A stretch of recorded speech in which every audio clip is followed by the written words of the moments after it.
আপনি কি কখনো ভেবে দেখেছেন বছরের প্রায় সব মাসই 30 কিংবা 31 দিনের, তবু ফেব্রুয়ারি মাস কেন 28 দিন আর প্রতি 4 বছরে হঠাৎ 29 দিন? এটা কি কেবল ক্যালেন্ডারের খেয়াল খুশি, নাকি এর পেছনে লুকিয়ে আছে কোনো গভীর বৈজ্ঞানিক সত্য? আমি আমিনুল ইসলাম তাসিন, এবং আজকে আমরা জানব ফেব্রুয়ারি মাস 28 দিনে কেন হয়। পৃথিবী সূর্যকে একবার ঘুরে আসতে সময় নেয় প্রায় 365 দিন, 5 ঘন্টা 48 মিনিট 46 সেকেন্ড, কিন্তু আমাদের ক্যালেন্ডারে মাত্র 365 দিন। তাহলে অতিরিক্ত সময়টা গেল কোথায়? সমাধান আসে খ্রিস্টপূর্ব 45 সালে। রোমান সম্রাট জুলিয়াস সিজার চালু করেন জুলিয়ান ক্যালেন্ডার।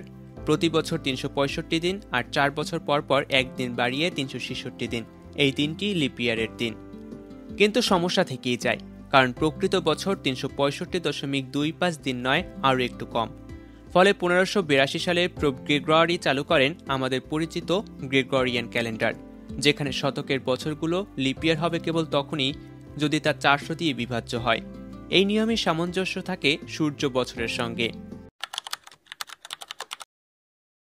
প্রাচীন রোমান ক্যালেন্ডারে ফেব্রুয়ারি ছিল বছরের শেষ মাস, আর তাই অতিরিক্ত দিনটা যোগ করা হয়েছিল এখানেই। পরে রোমান সম্রাট অগাস্টাস জুলাই ও আগস্ট মাসে 31 দিন রাখতে গিয়ে ফেব্রুয়ারির একদিন কমিয়ে দেন, ফলে ফেব্রুয়ারি দাঁড়ায় মাত্র 28 দিনে। এই ছোট্ট মাস ফেব্রুয়ারি আমাদের শেখায় সময়ের সূক্ষ্ম গণনা, স্মরণ করিয়ে দেয় সময় শুধু ঘড়ির কাঁটায় নয়, তা বাধা মহাকাশের ছন্দে, সূর্যের পথে, পৃথিবীর ঘূর্ণনে। আমি আমিনুল ইসলাম তাসিন, আবার দেখা হবে বিজ্ঞানের নতুন গল্প নিয়ে। ততক্ষণ পর্যন্ত পাশে থাকুন ইউনিভার্সাল ইউনিভার্সে।